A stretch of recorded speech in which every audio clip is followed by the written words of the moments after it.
তুমি কাশীতে গিয়ে বসবাস করো, আমি যথা সময়ে কাশীতে আসবো, তোমার সঙ্গে আবার মিলন হবে। তাই তপন মিশ্র গৃহস্থ করলেন কি, পূর্ববঙ্গ ত্যাগ করে কাশীতে চলে এসে বসবাস শুরু করলেন। আর মহাপ্রভু ওই পূর্ববঙ্গ থেকে ফিরে এসে শুনলেন বিরহ রূপ সর্বদর্শনে লক্ষ্মীপ্রিয়া প্রাণ ত্যাগ করেছে। ঘরে গিয়ে দেখেন মায়ের বিষণ্ণ বদন, মা একা তো, সতী মাতার বিষণ্ণ বদন লক্ষ্য করে চিন্তা করলেন একবার মাকে আনন্দ দেওয়ার জন্য লক্ষ্মীপ্রিয়াকে বিবাহ করব। আবার তো লক্ষ্মীপ্রিয়া চলে গেল, মাকে কি করে সান্ত্বনা দেবে? মাতৃভক্ত গৌর হরি চিন্তা করলেন আমাকে দ্বিতীয়বার বিবাহ করতে হবে, কারণ আমি যাব নাম প্রচারে, জগতের মঙ্গল করতে, কিন্তু মা তো গৃহে একা, মা থাকবে কি করে? তাই নিমাই পণ্ডিত যখন মুকুন্দ সঞ্জয়ের চণ্ডী মণ্ডপে অধ্যাপনা করিতেন, তখন যদি কোনো ছাত্র কপালে ঊর্ধ্বপুন্ড্র তিলক না করে পড়তে আসতো, মহাপ্রভু তাকে পড়াতেন না। বলো রাধা রানী কি। মহাপ্রভু যখন অধ্যাপনা কাজে নিযুক্ত হলেন, ছাত্রদের পড়াশোনা করেন, যার কপালে তিলক থাকতো না মহাপ্রভু তাকে পড়াতেন না। বলো সতীনন্দন গৌর হরি কি। তাকে এমন লজ্জা দিতেন, দ্বিতীয়বার ওই ছাত্র তিলক না করে পড়তে আসতো না। মহাপ্রভু বলতেন বিপ্রের কপালে তিলক না থাকে যদি, বেদ শাস্ত্র সেই কপালকে শ্মশান বলে তুলনা করেছে। যার কপালে তিলক থাকে না তার এই কপালটা শ্মশান, এই শ্মশানের দিকে তাকানো যায়। যার কপালে তিলক থাকে না তার মুখের দিকেও তাকানো যায়। ললাটে তিলকম নাস্তি কণ্ঠে নাস্তি দিগণ্ঠিকা, হৃদয়ে গোবিন্দ নাস্তি স্বনর ব্রহ্ম রাক্ষস। তাকে ব্রহ্ম রাক্ষস বলা হয় যার কপালে তিলক থাকে না। বলে রাধা রানী কি। শোনো মা ভালো করে, যেমন তুলসীতে নিত্য জল দান করতে হবে, কোন মন্ত্র উচ্চারণ করে অনেকেই জানে, ওম গোবিন্দ বল্লভাং দেবীং ভক্ত চৈতন্য কারিণীং স্নাপয়ামি জগদ্ধাত্রী হরি ভক্তি প্রদায়িনী, কিংবা কৃষ্ণ ভক্তি প্রদায়িনী। তদ্রূপ কপালেও তিলকটি দিতে হবে মন্ত্র উচ্চারণ করে।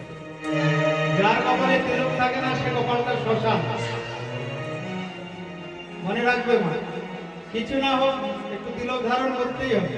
লজ্জা যদি লাগে প্রথমে ঘরের মধ্যে দিয়ে ঘুরতে ঘুরতে লজ্জা ভেঙে গেলে আবার তখন বাইরে বেরোবে, কিন্তু তিলক দিতেই হবে। পরিষ্কার বলছেন মহাপ্রভু চৈতন্য ভাগবতে, যার ললাটে তিলক থাকে না তার ওই ললাট শ্মশানের সমান। এ কথা কোথায় বলেছে? বেদে। এমন নয় যে কেউ তর্ক করবে কোথায় বলা আছে বলো। তখন বলতে হবে বেদ শাস্ত্র সেই কপালকে শ্মশানের সঙ্গে তুলনা করেছে। শ্মশানে যেমন ভূত প্রেত ঘুরে বেড়ায়, তদ্রূপ ওই কপাল যে দেখবে তাকেও ভূত প্রেতে ধরবে, তার সংসারে কোনোদিন অভাব যাবে না, আর ওই সংসারে কোনোদিন মঙ্গল কোনো কিছু হবে। ওই জন্য দেখবে কেউ গান শুনতে গেলে তিলক দিয়ে দেয়, কেউ মারা গেলে তিলক দিয়ে দেয়, তাই না? কেন দেয়? যে বদনে তিলক থাকে সে ভগবান সেই বদন দর্শন করে, আর যেখানে তিলক থাকে না ভগবান তার মুখ দর্শন করে না। বলে রাধা রানী কি। তাই মহাপ্রভু তিলক প্রত্যেক ছাত্রকে কপালে দিয়ে তারপরে পড়তে আসতে হবে। এই তিলক হলো ব্রজগোপীর চরণ রেণু। যেমন পতিব্রতা রমণীর এই জাগতিক চিহ্ন হচ্ছে সিঁদুর, আর এই জগৎপতির চিহ্ন হচ্ছে এই তিলক। তিলক না দিলে পরে ভগবান তার বদন কমলের দিকে ফিরেও যায়। ঠাকুর ঘরে পুজো করতে গেলে তিলক দিতে হবে। মহাপ্রভু তিলকের মহিমা জগতে প্রচার করলেন নিজের ছাত্রদের দিয়ে। যারা তিলক করে না তাদেরকে তিনি পড়ান না। এইভাবে ভগবান লীলা করে চলেছেন। চিন্তা করলেন মায়ের মনে আনন্দ দিতে হবে, মাতৃভক্ত গৌরহরি এবার দ্বিতীয়বার বিবাহের সংকল্প নিলেন। বিবাহ হবে কার সঙ্গে? ওই সনাতন মিশ্রের কন্যা বিষ্ণুপ্রিয়া দেবীর সঙ্গে। এদিকে সচিমাতা পুত্রের দ্বিতীয়বার বিবাহের জন্য বিশেষ উৎকণ্ঠিতা হলেন। কেন? মাও নিমাইয়ের মুখের দিকে তাকিয়ে চিন্তা করছেন, নিমাইয়ের বদনটা মলিন হয়ে আছে, পত্নী বিয়োগ হয়েছে। পত্নী বিয়োগ হলে একটু বদন মলিন হবে, চিন্তা করলেন একটু দুঃখ দূর করা দরকার। তাই সচিমাতা নবদ্বীপে সনাতন মিশ্র নামক একজন পরম বিষ্ণু ভক্ত, সত্যবাদী, পরম উপকারী, সম্পদশালী ব্রাহ্মণ বাস করতেন। তার একটা সুলক্ষণা কন্যা ছিল, তার নাম হলো বিষ্ণুপ্রিয়া। ওই সনাতন মিশ্রকে রাজপণ্ডিত বলতেন সবাই। তো একদিন সচিমাতা এই কাশীনাথ পণ্ডিতকে ঘটক করে, লক্ষ্মীপ্রিয়ার সময় ঘটক ছিল, তার নাম কি? সে ছিল বনমালী ঘটক। আর এই বিষ্ণুপ্রিয়ার বিবাহের ঘটক হলেন কাশী মিশ্র। এই কাশীনাথ হলেন ঘটক।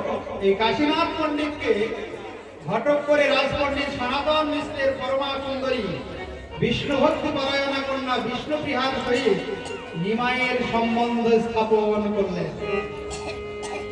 বিবাহ হবে বিষ্ণুপ্রিয়ার সঙ্গে। বিবাহের সমস্ত ব্যয়ভার কে বহন করবে? এই যে আজকে বিবাহ হবে, মহাপ্রভু লীলায় ব্যয়ভার বহন করেছিলেন কে? বুদ্ধিমন্ত খান বলে একজন মহাপ্রভুর ভক্ত জমিদার। তিনি মহাপ্রভুর বিবাহের সমস্ত ব্যয়ভার বহন করেছিলেন। তো বুদ্ধিমন্ত খান সৌভাগ্যবান ধনাঢ্য ব্যক্তি, তিনি মহাপ্রভু আর বিষ্ণুপ্রিয়ার বিবাহের ব্যয়ভার বহন করেছিলেন। আজকে সেই সৌভাগ্যবান, সৌভাগ্যবতী, ধনাঢ্য ব্যক্তি যিনি, ভক্তগণ তারা এই বিবাহের ব্যয়ভার বহন করবেন। আজকে গৌর বিষ্ণুপ্রিয়ার বিবাহ হবে। আর বউ ভাত হবে কবে? ডেটটা কিন্তু ভুললে হবে না। ভগবানের বিবাহ বলে কথা মা। ওই দিন দুপুরে কিন্তু সবাই প্রসাদ পেতে আসবে। আর এই বিবাহ অনুষ্ঠান দর্শন করলে প্রসাদ পেতে যাবে, এবং বউ হাতে আসতে হলে খালি হাতে আসতে নেই। বলে রাধা রানী কি, এটা কিন্তু ভুলে যাবে না। এই জগতে যদি কাউরি বউ হাতে কেউ যায়, খালি হাতে যায় ঠিক মা? আর এটা তো ভগবানের বিবাহ অনুষ্ঠান। ভগবানের বিবাহ অনুষ্ঠানে কখনোই খালি হাতে যেতে নাই। সচিমাতা শুভ দিনে, শুভ লগ্নে, মহাসমারোহে অধিবাস উৎসব সম্পন্ন হলো। মহাপ্রভু একই সুসজ্জিত দোলায় চড়ে অতুলনীয় শোভাযাত্রা সহকারে গধূলি লগ্নে রাজপণ্ডিতের গৃহে উপস্থিত হলেন। বলে সচিনন্দন গৌর হরি কি।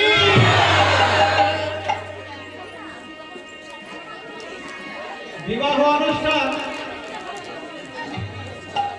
এখন শুরু হবে। ভগবানের বিবাহ। সচিমাতা চিন্তা করলেন আমি নিমাইয়ের দুঃখ দূর করবো, আর নিমাই চিন্তা করলেন আমি বিবাহ করে আমি মায়ের দুঃখ দূর করব। এইভাবে ভক্ত ভগবানের লীলা চলছে সিধা নবদ্বীপে। এইবার বিবাহের শুভ লগ্নে এসে উপস্থিত হলো। অতুলনীয় দোলাই চড়ে শোভাযাত্রা সহকারে গধূলি লগ্নে রাজপণ্ডিত ওই সনাতন মিশ্রের গৃহে উপস্থিত হলেন নিমাই। যাবতীয় বেদাচার লোকাচার পরম সমারোহে সঙ্গীত দম্পতি যুগল ওই লক্ষ্মীনারায়ণের স্বরূপ বিষ্ণুপ্রিয়া গৌরাঙ্গের বিবাহ লীলা সম্পাদিত হতে চলেছে। আজকে শ্রীধাম নবদ্বীপে আনন্দের জোয়ার রয়েছে।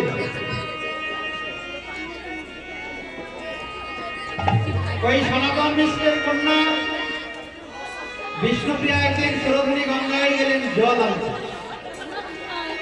জল আনতে গিয়ে নিমাই পণ্ডিতের সঙ্গে দেখা হলো। দর্শন মাত্রই একে অপরকে প্রীতি বন্ধনে জড়িয়ে ফেললেন। মন সমর্পণ করলেন।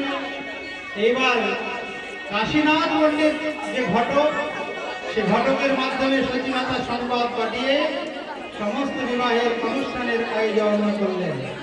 গধূলি লগ্নে রাজপণ্ডিত ওই সনাতন মিশ্রের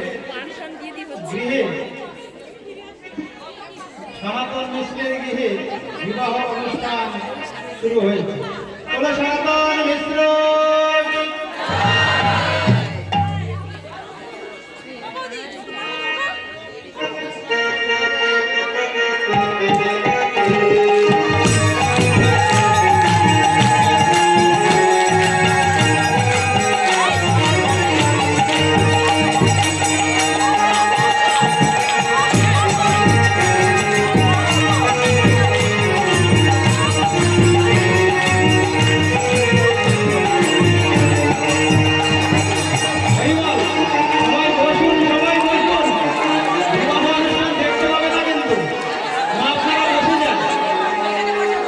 বসে থাকুন, আপনারা বসুন।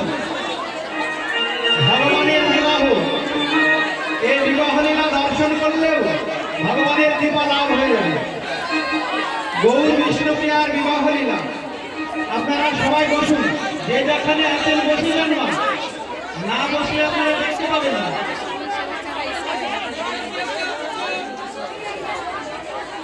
এই যে সচিমাতা এসে উপস্থিত হয়েছে, আমাদের এখানে সচিমাতা দেবী এসেছেন মহাপ্রভুকে সঙ্গে নিয়ে বিবাহ অনুষ্ঠানে। আর এদিকে একজন সনাতন মিশ্র,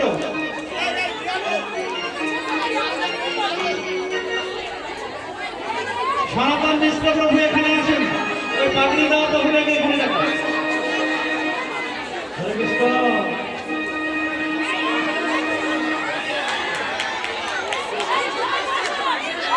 আমাদের সনাতন মিশ্র প্রভু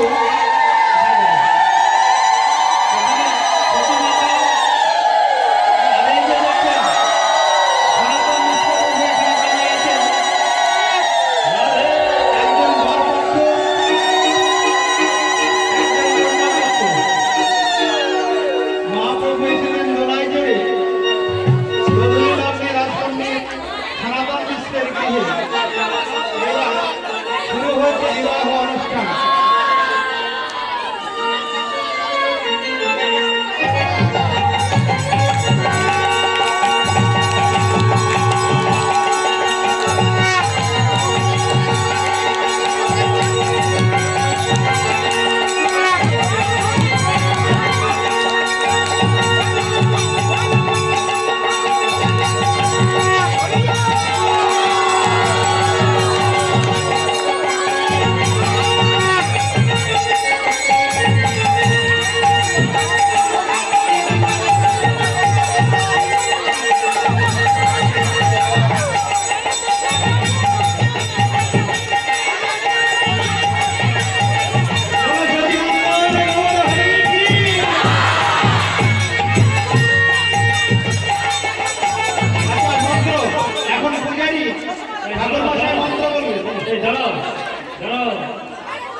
এখন শুভ দৃষ্টি, এখন শুভ দৃষ্টি হবে।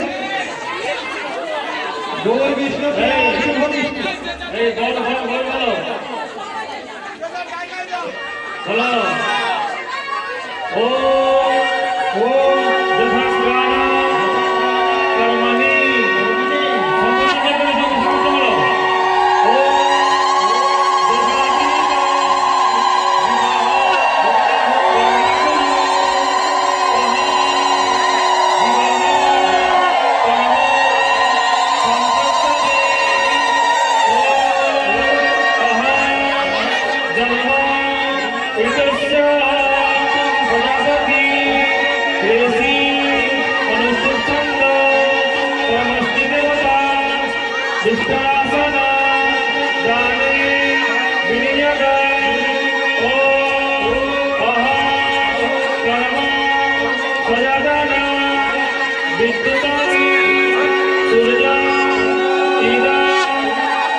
এবার সতীমাতা বরণ করছেন।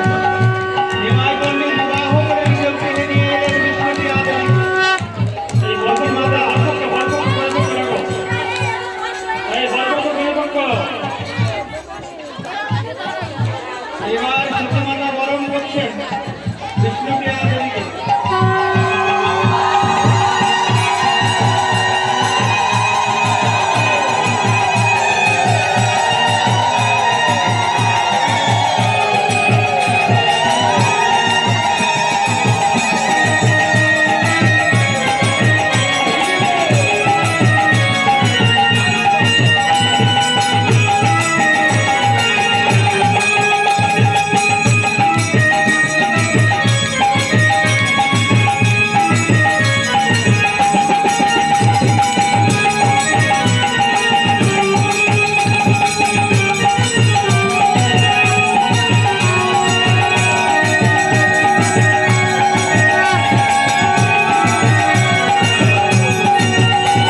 মহাদেব।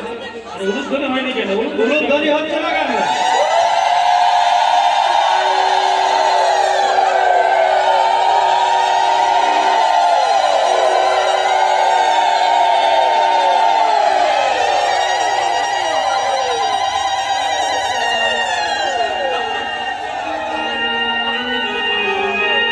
এইভাবে সিদ্ধাম নবদ্বীপে সবাই বসে পড়ুন, সবাই বসে যান।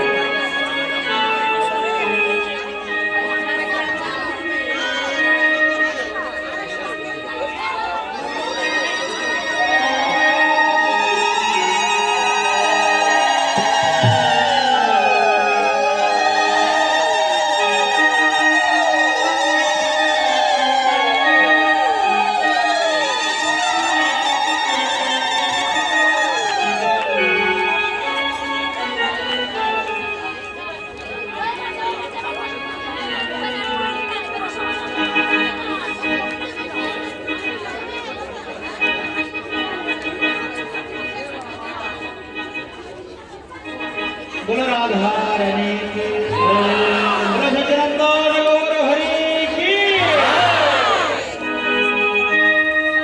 आओ मेरे सखिया मुझे मेहंदी लगा दो, आओ मेरे सखिया मुझे मेहंदी लगा दो, मेहंदी लगा दो मुझे सुंदर सजा दो, मेहंदी लगा दो मुझे सुंदर सजा दो, मुझे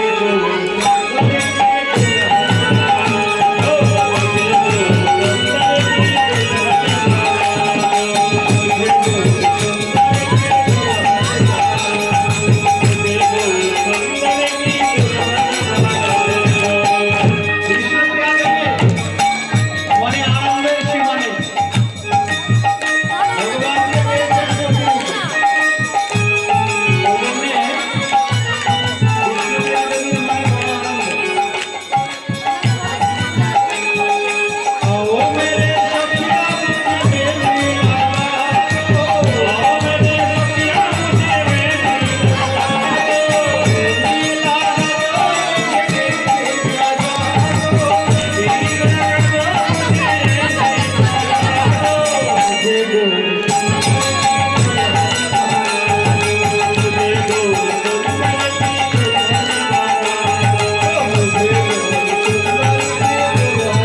গৌর হরি প্রথম হয়ে গেল।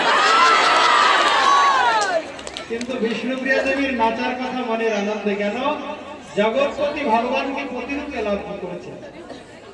জগতের যিনি পতি, অখিল ব্রহ্মাণ্ড নায়ক, যিনি বিষ্ণুপ্রিয়ার পতি হয়েছে, বিষ্ণুপ্রিয়ার মানে আনন্দ আর সীমা নেই। তাই মনের আনন্দে সখীদের সঙ্গে নৃত্য করছে। তো এইভাবে বিবাহ অনুষ্ঠান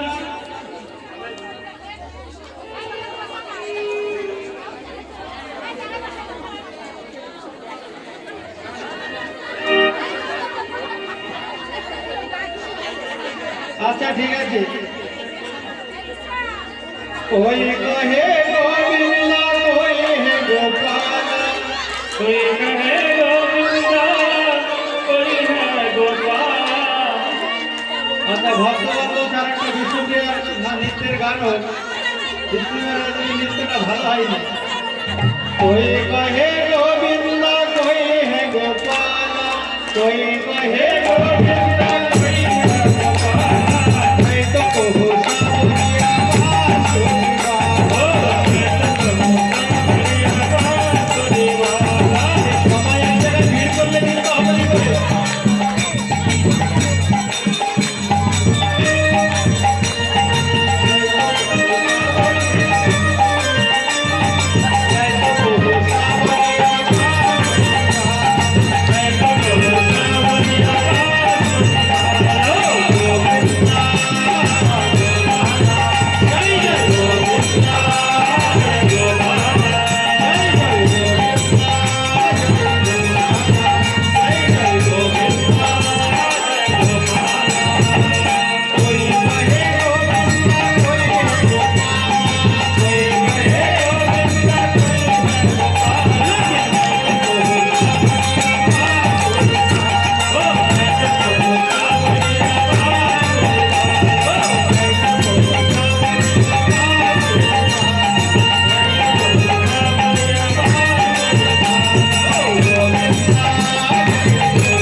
বিবাহ অনুষ্ঠান